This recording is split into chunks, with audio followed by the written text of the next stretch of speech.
ప్రస్తుతం pan card వినియోగం అనివార్యంగా మారింది. బ్యాంకు ఖాతా ఉన్న ప్రతి ఒక్కరికి పాన్ కార్డు ఉండాల్సిందే.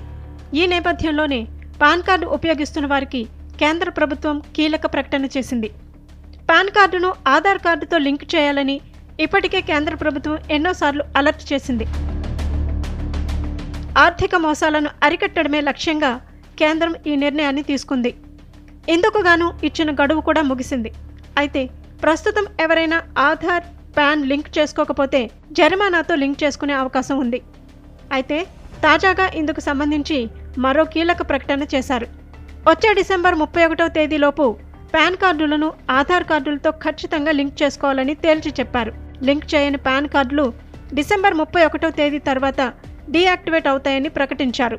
ఆ తర్వాత కొత్త పాన్ కార్డు తీసుకోవటం తప్ప మరో అవకాశం ఉండదని స్పష్టం చేశారు.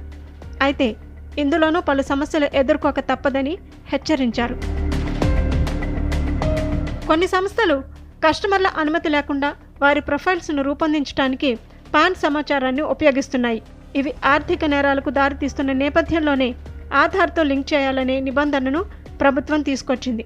పాన్ కార్డులను దుర్వినియోగం చేయకూడదనే ఉద్దేశంతోనే ఈ నిర్ణయం తీసుకున్నారు. కాగా డిసెంబర్ 31 లోపు పాన్ కార్డ్ ఆధార్ లింక్ చేయకపోతే పాన్ కార్డు డీయాక్టివేట్ అవుతుందని తెలిపారు. తదుపరి లావాదేవీలు జరగవు. అలాగే కార్డును మళ్ళీ యాక్టివేట్ చేయడం కూడా కష్టమవుతుందని పేర్కొన్నారు.